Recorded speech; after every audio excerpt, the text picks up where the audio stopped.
just wish I had never gone to that room. I wish I did. With his parole hearing coming up just next week, any comment, OJ? Any comment? The whole world is watching again. Does it bother him that so many people detest him and think of him as a murderer? Now, our 2020 camera is taking you inside the crime that put him behind bars. Armed robbery. This is where it all went down for O.J. Simpson, the Palace Station Hotel, where a few drunk moments in one of the hotel rooms here led to his 9 to 33-year prison sentence. This time, what happened in Vegas didn't stay in Vegas. You won't believe it. It was O.J. Simpson. Revelations from the men inside that tiny room with him. Room 1203 is a room you'll never forget, right? I'll never forget that one. He leaned in a little closer and he said, by the way, can you get some heat? Meaning a gun. Meaning a gun. And a rare look at O.J. Simpson's life in lockup. Claims from his former guard. He has a shrine to Nicole. When he wakes up, that's the first thing he sees. I am just sorry that... Now his fate is in the hands of 4 strangers. One of the things that they consider, what's going to happen when this guy gets out, and my name is on his walking papers. But in the minds of many, will he be paying for one night in Las Vegas or that night in Los Angeles? I think there's about a 52% chance that he will get parole. But if you weren't O.J. Simpson, I'd say it would be 92. O.J., his last play. Good evening, I'm Elizabeth Vargas. And I'm David Muir. Right here tonight, O.J. Simpson, of course, sitting in a Nevada prison where one former guard now claims he's been putting in extra exercise time, getting into shape for what he hopes will be that walk free out of prison. And news about that possible parole will come in just days now. That's after 9 years in prison, but the Las Vegas robbery that ultimately put him behind bars has its roots in that infamous civil trial in Los Angeles. So right here tonight, 2020, connecting all the dots, the money, the rare network interviews with the men, and what O.J. Simpson was after that night in Las Vegas. And tonight, what are the chances he's about to go free? Here's Deborah Roberts. There he is, 61-year-old O.J. Simpson in a Las Vegas courtroom in 2008, when a lifetime of good fortune runs dry. I thought I was confronting friends and retrieving my property. I didn't mean to steal anything from anybody, and I didn't know I was doing anything illegal, so I'm sorry. I'm sorry for all of it. Convicted of armed robbery and kidnapping after that bungled memorabilia heist in a hotel room. I was heartbroken by it. OJ, what were you thinking? What were you thinking? All rise. Walloped with a sentence that could amount to life behind bars, up to 33 years in a Nevada prison. The judge saying the sentence fits this crime. I'm not here to try and cause any retribution or any payback for anything else. I want that to be perfectly clear to everyone. But former Simpson manager Norman Pardo says many see the stiff penalty less as justice than as just desserts. I mean, she made it sure, that judge did, that it was going to be a show, that this was done for a reason, Mr. Simpson. This was done to show you that we can do what we want. You're guilty. Maybe not of stealing a bunch of footballs, but you're going to be guilty of murder, and we're putting you away for 33 years. Simpson's crooked road to that low-rent Las Vegas caper begins nearly a dozen years earlier with one of the most controversial acquittals in history. Not guilty of murdering ex-wife Nicole Brown Simpson and Ron Goldman in June of 1994. The white Bronco leading to the trial of the century and a cavalcade of the suddenly famous. Judge Ito, Marcia Clark, Christopher Darden, Cato Kalin, Cochran, Kardashian, Shapiro, and F. Lee Bailey, the Dream Team, and that phrase that helped set him free. If it doesn't fit, you must acquit. We, the jury, in the above entitled action, find the defendant, Orenthal James Simpson, not guilty of the crime of murder in violation of... That not guilty verdict keeps him out of prison, but Simpson soon finds himself snubbed by his old upper-crust golfing buddies and scorned by many adoring fans who embraced him before the killings. We actually believed that if he's found not guilty, we all go back to our lives and just move on. He thought he'd walk right back into it. I think the vast majority of the people in Brentwood thought he was guilty, and it became very uncomfortable for him to be here. Rejected by much of white America, Simpson turns to the black community, showing up at church services, like this appearance at Scripture Cathedral in Washington, D.C. a year after the trial. We love him, O.J. Simpson. As my mother told me, the truth will set you free, and it did. Good evening, everyone. I'm Ed Gordon. Simpson grants his first post-trial interview to Ed Gordon on BET. Why don't you sell the Brentwood estate? Go away for a little while. Go where? Whether they want me to go to Africa? Is that what some of those people would want? Go where? I live in L.A. This is right after the trial had happened and he was acquitted. Yes, this was his 50th birthday party.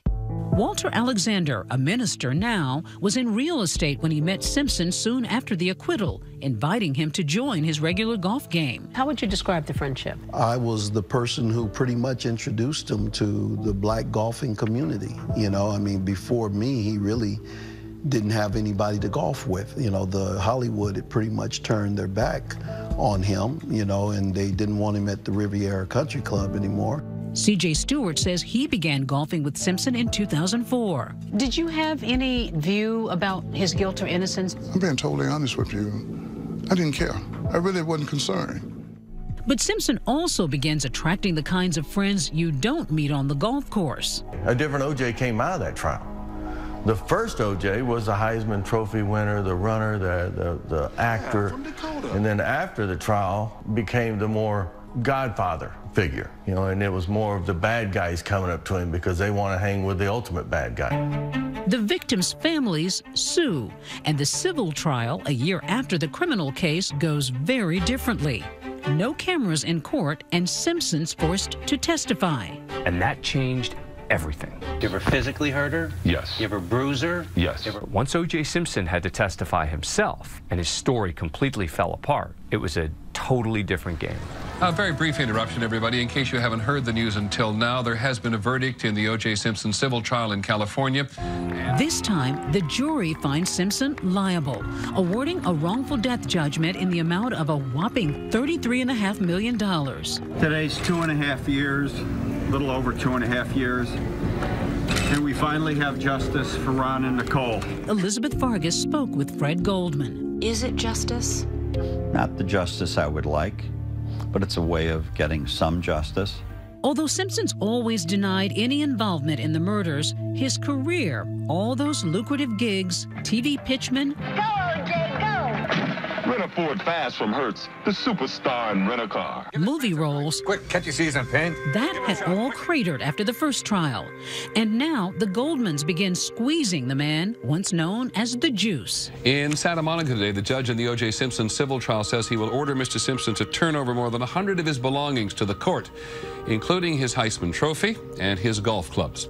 The sheriff sends moving trucks to Simpson's mansion, but the former running back and his supporters are ahead of them. The sheriff's department needed to know where to park these two giant moving trucks.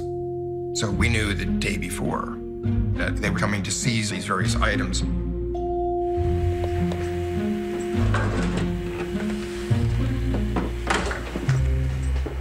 There's quite a few people, his family and friends, moving stuff out and taking it up to different homes. O.J. was out playing golf. Deniability. I left. I had his collectibles, personal items, Tiffany lamps, carpet. Mike Gilbert also took things for himself under an arrangement he says he had with Simpson to accept memorabilia in lieu of payment, though some things he says no one had a right to take. It bothered me when they started taking things that I didn't think was just. O.J., the congratulations of all of us for your impeccable character. Thank you, Mr. Cassell. Thank you, Mrs. Simpson. How do you take away his Heisman? That trophy is sold at auction for $250,000, but other memorabilia will make its way to a hotel room in Las Vegas, where the cops, and some might say karma, are about to catch up with O.J. Simpson. People have always said to us, you know, karma will get him in the end. Our effort of constantly going after him maybe pushed him even only this much into committing armed robbery. Ain't that wonderful? September 13, 2007, and O.J. Simpson, now a tarnished celebrity, is back on the Vegas Strip. Not headed to the clubs, but rather to the chapel. He's best man at friend Tom Scutto's wedding. He was more excited for me to get married than I was. My wedding was a 4-day event. We had parties every night. But that's not the only reason Simpson is excited. He gets a tip that some of his lost and valuable personal memorabilia will also be in Vegas. I got a call. It was Al Beardsley. He's this 6'6", 300-pound OJ fanatic saying, I have all the stuff from OJ's trophy room. He didn't pay his bills. His agent stole them. Sports collector Tom Riccio tries to authenticate the stuff directly with the Gridiron Great. As Simpson will later learn, Riccio likes to covertly record conversations. So between you and I, this is stuff OJ personally loves. Called OJ. OJ said, look, Tom, this is not memorabilia. These are personal artifacts that were stolen from me. Simpson's staying here at the Palms Resort, and poolside, he huddles up with Riccio and some other buddies, strategizing a major play to score back some of his stuff. He says to me, I need someone that I could trust to go up there or go and see what it is. Meet Charlie Ehrlich, a Miami strip club promoter and part of Simpson's new pack of friends. Ehrlich says Simpson asks him to pose as a buyer. So I said, OJ, listen, for you, I'm gonna do this. He leaves, and later upstairs in Simpson's hotel room, the planning continues. And so does Riccio's recording. Listen as the juice gets in game mode. Shut it off. It's 3:30 already. We want to do this at 6. So we're talking about 6 o'clock. I got a few times. Am I intimidating this? By now, someone else is joining this company of conspirators. Simpson's old golfing buddy, Walter Alexander. Riccio left, and then all of a sudden, the conversation got serious. What was the plan? What did O.J. say he wanted to do? When he approached me about it, he was like, hey, man, will you watch my back? So I said yes, and then after I said yes, he leaned in a little closer, and he said, by the way, can you get some heat? Meaning a gun. Meaning a gun. And when he said that, I hesitated. Alexander may have hesitated, but someone else soon steps up. He runs a security company and has a concealed carry permit. His name? Michael McClinton, a Simpson pal from the Vegas nightclub scene. He asked me, would you go with me to be my security? Sure, I'll go with you. Little did I know that it was going to turn into what it did. So after he did that, I look at OJ and I say, so OJ, you know, what if they called the police? And he looked at me and he used a 4-letter word that starts with F and ends with K. The police. What they gonna do? Take me to jail for taking my own stuff? The stage is set, and Simpson's motley crew is now 4 deep. Riccio, the go-between, heads north to the Palace Station Hotel to link with the memorabilia dealers. Watch as they bring in the haul. We took the memorabilia down to the room, set it all up for this supposed buyer that was coming in. What you'll see next is like a real-life version of Ocean's 11, captured by the constellation of cameras dotting the hotel ceiling. A half hour later, Simpson and the others hit the road. He's now recruited 2 other guys, including C.J. Stewart. He gets in the car and he says what? Man, I got 15 minutes to get there. You don't even have to get out the vehicle. Just please don't leave me there. And I look around, I got 2 other guys in the vehicle with him. That would be Ehrlich and another man. The pretend buyers head in first. You're watching Ehrlich on the casino floor, making a phone call to get the number of the room. 2 seconds later, I look down the hallway, I see OJ, this guy Clarence Stewart, who I met an hour and a half ago, these 2 black guys who look like they're out of Miami Vice, slicked back hair, Versace glasses, suits. I go, who are these guys? Excuse my French. I said, oh boy, this is a typical OJ move, I'm saying to myself. McClinton takes me back to the lobby at the Palace Station Hotel, which is currently undergoing significant renovation.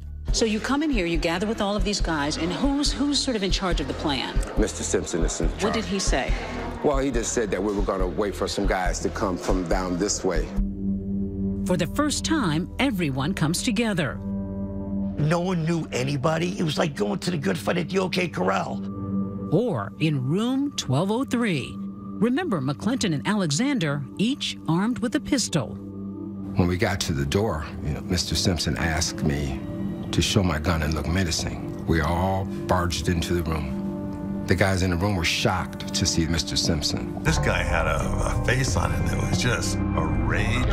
I seen this guy getting ready to go up under the mattress. First thing went to my mind, it was a firearm. So I pinned him back against the wall and said, no, don't do that. What's going on here? Next thing, Simpson, you could hear his voice coming in. Like you can steal my sell out. Don't let nobody out of here.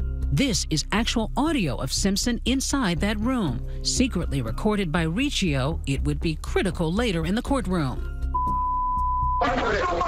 It was stated that I pointed the gun. And I can tell you now, being honest as possible, I never pointed that gun at anybody. I did take my gun out for one, split second. And when I realized that the room was safe, I just put it back in. Did you think at that moment that that was a mistake? The minute I pulled the gun out, I'm like, man, this is a robbery. This is going to be on national news. You are going to jail for this. 9 hulking men crammed into a small room that barely holds a bed and a bureau. So O.J. says, pack up all the stuff and let's get out of here. They grab everything in sight. Autographed footballs, O.J.'s plaques, Joe Montana lithographs, baseballs signed by Pete Rose, even neckties, and stuff them into pillowcases from the bed. He looked like Santa Claus walking out of the room. Only thing left behind? This box and a phone book. Nothing was safe from pilfering. I actually went and snatched the cord of the phone out of the wall, and I took Bruce's cell phone. Why'd you take his cell phone? Because I didn't want him to call the police. So you leave the room. Yes. What are you thinking at that point? That we just did a robbery. When we come back, Simpson celebrates his high-stakes heist with a night on the town. Ghost Bar, White Boy Club. Every night we were out until 6:30 in the morning. But he's the one about to get squeezed. 911 emergency. Yeah, we were just robbed at gunpoint by O.J. Simpson. It's a Thursday night on the Vegas Strip. Football legend O.J. the Juice Simpson is out celebrating over sushi and sake at the Little Buddha restaurant. He just made what could be his biggest score since his playing days, taking back memorabilia he believes is his. We all met at the Palms and had sushi. And OJ was there laughing, and he just thought it was the funniest thing. Listen to this audio of Simpson that night joking about the robbery.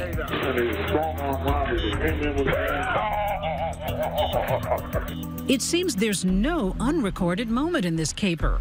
Yet another accomplice, Michael McClinton, secretly tapes Simpson because he says he doesn't trust him. At that time, I knew he was full of and I thought if something was going to go down.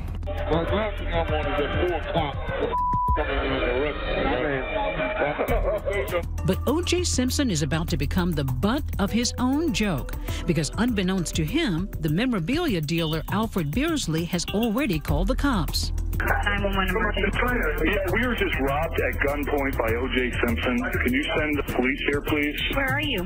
Palace Station Hotel in Las Vegas. We're just robbed by O.J. Simpson and 4 other black men at gunpoint. I need to know who we're looking for. 4 black men and O.J. Simpson is not enough. I'm going to need to know what they were wearing. Frustrated by that 911 operator, the dealers then try reporting Simpson in the lobby, as seen here on hotel surveillance cameras. I went up to the front desk and I said, I need security. I was just robbed by O.J. Simpson. And they started laughing. Police arrive 15 minutes later. The cops showed up and they were really lax about it. They were like, so you're robbed, O.J. Simpson, who else was here? Al Cowens. And all that time, O.J. is thinking, no big deal. O.J. You're not going to be drunk, arrested. Okay? O.J. was inebriated. He was definitely drunk, and it was all funny to him. He just, kept saying no guns. Just say there wasn't guns. A line Simpson would repeat to police who find and question him the next day. But he's not arrested and dons his tux for the wedding. Remember, he's best man for his friend Tom Scotto. The wedding day went perfect. OJ was in great spirits and positive mood. But Simpson's wide smile will soon fade. Boom, right after the wedding, they pick him up, they lock him up. He and his buddies are about to get busted.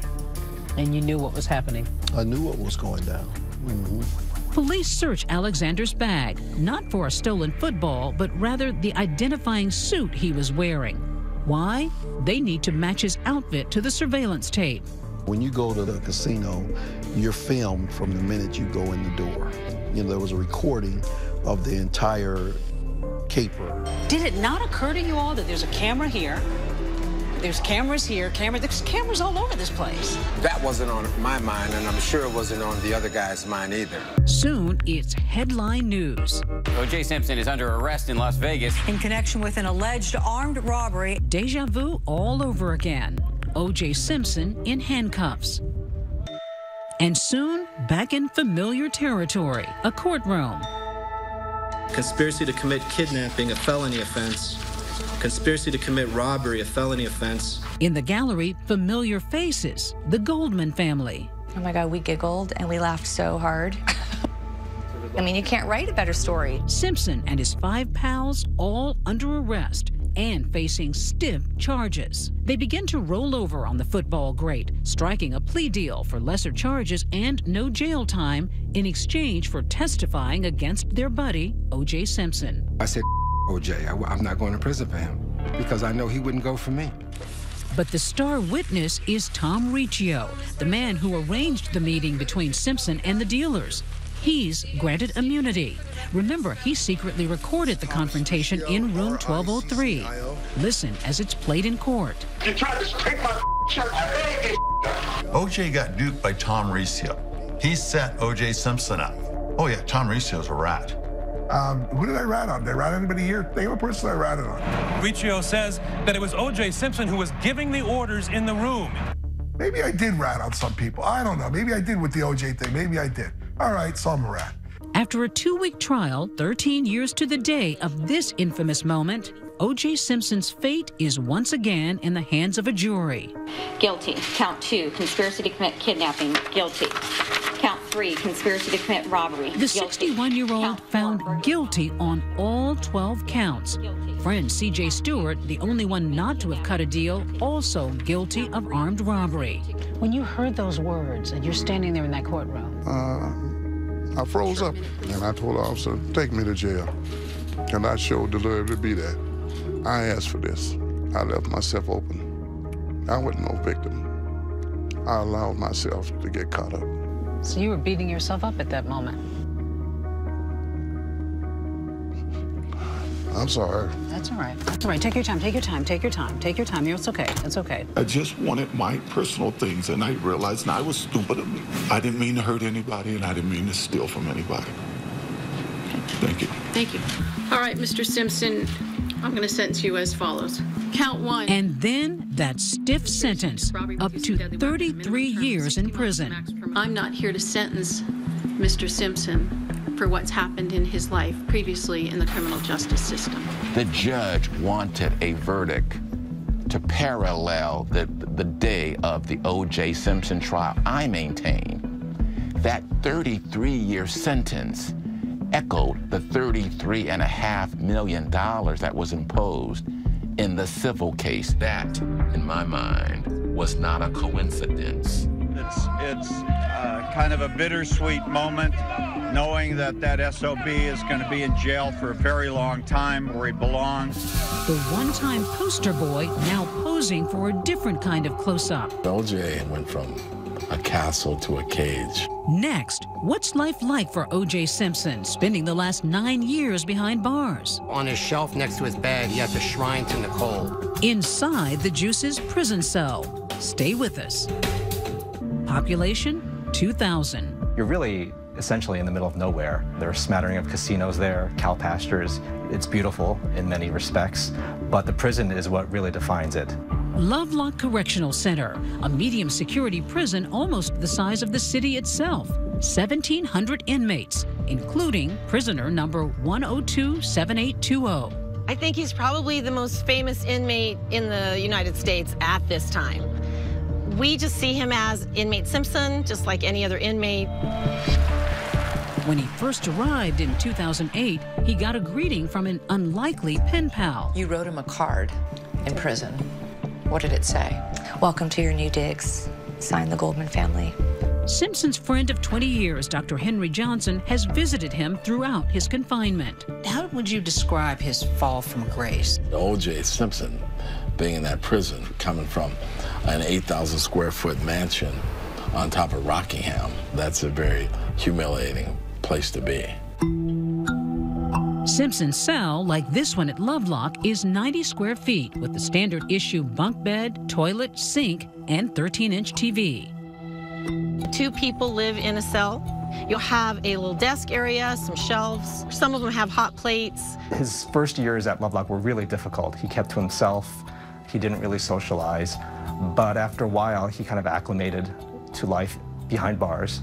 David Ng, a reporter for the LA Times, spoke to former inmates about Simpson's daily routine. He gets up early in the morning, 6:30 every morning. He likes cold cereal for breakfast, and after that, he goes to work. His job is in the prison gym. Simpson describing that work in a 2013 parole hearing. I help supervise the activities in the gym. I start each day disinfecting the workout equipment in the gym, mopping floors. Former inmates who are now outside of Lovelock always noted how popular O.J. remains among the prison population. Everybody at the prison wants to talk to O.J. and get some juice time. Jeffrey Felix, who worked as a correctional officer at Lovelock for 20 years, wrote a book called Guarding the Juice.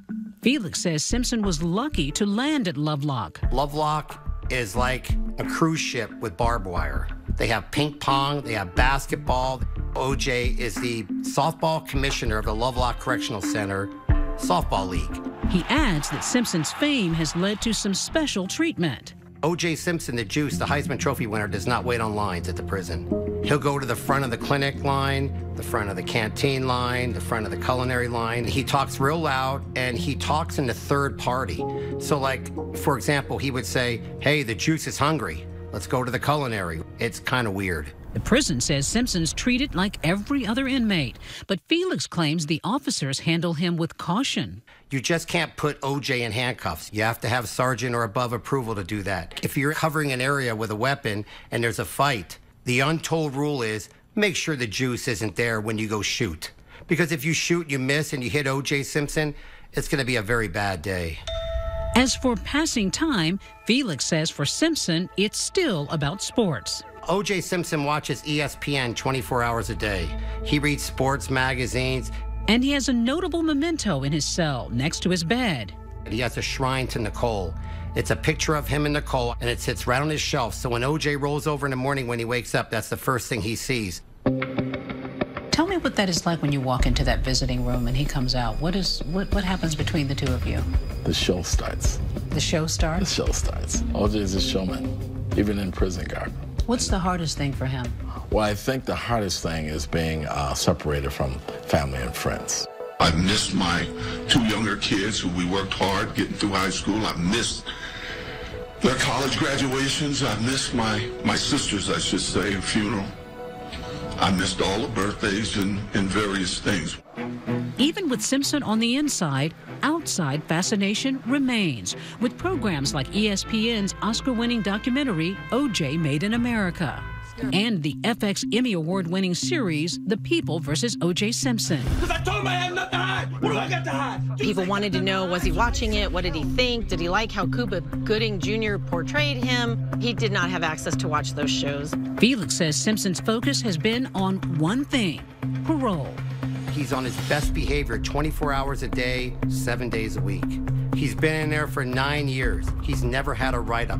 Not getting a write-up in a prison is kind of like being followed by highway patrol for 9 years and never getting a citation.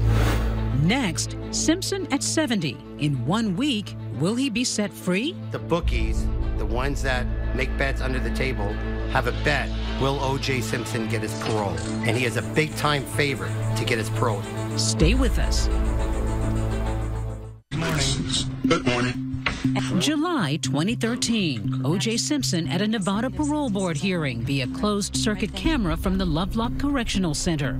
Mr. Simpson, is there a statement that you would like to make to our panel today? Yes. The commissioners weighing whether to parole Simpson on 5 of the 12 charges he's convicted of. Simpson making the case as to why he's a worthy candidate. I am just sorry that I had to send the state of Nevada legal system through all of this, because I know it's not been fun for the people involved.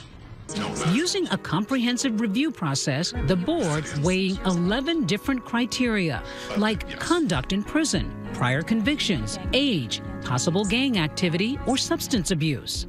It is going to measure what is the risk to the community, what is the inmate's likelihood to reoffend. I have spoken at length to both of the victims. They've apologized, I've apologized. And Simpson coming through with flying colors. The criteria says he's a low-risk parole candidate. It does take a majority of 4 of the 7 commissioners to grant or deny parole. He's paroled on those 5 charges, but that doesn't mean Simpson's a free man. The remaining charges involving assault with a deadly weapon ensure that he stays behind bars for at least another 4 years. Mr. Simpson was not eligible for release at that time, so he's now coming up for parole release on those counts. Now, that day of judgment is here.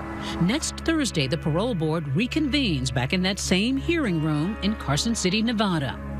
Given the results of the last hearing, Simpson would seem to be a shoo-in for a full parole. After all, he's the only member of the robbery team to serve serious prison time. The others are all free men. Accomplice Michael McClinton, who's written a book about the case, says it's unfair for Simpson to be singled out. Should he be paroled? I think so. I think that he's given them what they ask. They asked for 9.5 on 33. But of course, none of his accomplices enjoy Simpson's notorious reputation. Next week's hearing will feature a live video feed with a horde of TV crews and reporters present. The parole board knows the world is watching. The question's going to be, can Simpson get 4? To say, I'm just not going to let the fact that he's almost certainly a murderer impact my decision. Though Simpson was acquitted of the murders of Nicole Brown and Ron Goldman, the victims' families have made their thoughts on parole well known. What would that picture look like to you? Disgust. You tired of fighting this fight? No. You know, if it keeps him in jail. But by law, the parole board is supposed to ignore the notorious murder case. He wasn't convicted, and so that doesn't count in any way. But there's also Simpson's star status to consider. Attorney Bruce Zucker, who specializes in parole hearings in California, says boards can be especially wary of cases involving celebrities. The celebrity factor is huge, whether the person is the defendant or the victim. And one of the things that they consider, whether they admit it or not, is what's going to happen when this guy gets out and my name is on his walking papers. Take the case of the infamous Manson family killing of actress Sharon Tate. It took more than 40 years for a parole board to sign off on the release of the youngest Manson follower, Leslie Van Houten. She's a perfect example of somebody who was very unpopular, obviously, has been a model inmate, but nobody in the California Parole Board is excited about signing her parole papers. In fact, the governor in California has just vetoed it. You'd think Simpson might be cut some slack because of his advanced age. After all, he just turned 70. Some might even say he's due for a Shawshank Redemption-style release for the elderly. But again, in the case of Simpson, all bets are off. Let's call him John Simpson. 70-year-old John Simpson would almost certainly get parole. But this is O.J. Still, former parole commissioner Dorla Salling has faith in the process. I know these people, they'll just look at the facts of the case to make the best decision that they can make. Next Thursday, Simpson will either be granted parole, denied, or if the board deadlocks, wait for another hearing next January. In Vegas, former prison guard Jeffrey Felix says people are already betting on the outcome. The bookies have a bet, will O.J. Simpson get his parole? And he is a big-time favorite to get his parole. I think there's about a 52% chance that he will get parole. But if he weren't O.J. Simpson, I'd say it would be 92. Next, what will become of Simpson if he is released? Could he become a millionaire again? And will he return to his hard-partying lifestyle? After he gets out of prison, he's going to go right back to his old ways. Stay with us.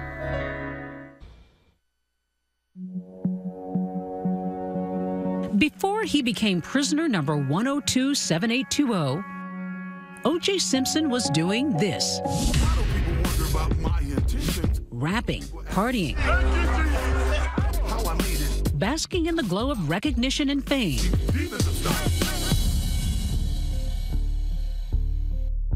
But at 70 years old, and with the prospect of returning to society after 9 years in prison, will Simpson also return to the fast life? Friend Tom Scotto says no. He wants to be with his kids, he wants to be with his family, and he wants to play golf. It's going to be hard for him. He's had 9 years to reflect on the mistakes in his life, and let's hope that his final chapter will be a peaceful one. But trading his prison mop for a 9-iron and the 90-square-foot cell for that sprawling Miami mansion he left behind will come with challenges. After 2 years of an unpaid mortgage, Simpson can no longer hang his hat in that 4,200-square-foot Florida home. It was sold in foreclosure. He got a 33-year sentence. What is he going to do? Keep a house for 33 years? No, that wouldn't be a business decision. And if Simpson decides to re-enter the workforce, there is that 1997 civil lawsuit where the Goldman and Brown families were awarded a $33.5 million judgment. The Goldmans, they're going to be in his head forever because he can't make a penny without it going right to the Goldman family to pay off that judgment. But if Simpson gets ex-con status, chances are he won't be destitute, thanks to that generous NFL pension. The Goldmans can't get access to it legally. So he gets that $25,000 a month, and the Goldmans can't get a penny of it. The NFL declined to comment on what Simpson might receive. And in the blinding light that is O.J.'s charm, chances are he'll continue to be surrounded by adoring fans, just as he was before prison. Some who insist he's not a murderer, others who don't care. Something takes over when you're in his presence. I'm 74 years old, but I want to meet O.J. There's just a sense of wanting to believe him and go with him to this place where everything is still okay. I've been waiting to meet you all my life. His friends would call it the O.J. effect. They would say, yeah, you got O.J.'d. But one family immune from being O.J.'d would be the Goldmans, hoping that Simpson's bad karma endures, keeping him in prison for the full 33-year sentence. For me, the only justice that would have been appropriate is if in the criminal trial he was found guilty and then put to death. The truth is, we are angry towards a person that committed a heinous, vicious murder.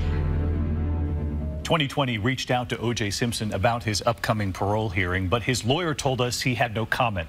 If Simpson is granted parole, his earliest release would be October 1st. And whether or not he gets parole, the story will live on. His cohorts in that robbery, Charlie Ehrlich, C.J. Stewart, and Walter Alexander, are all writing books about the incident.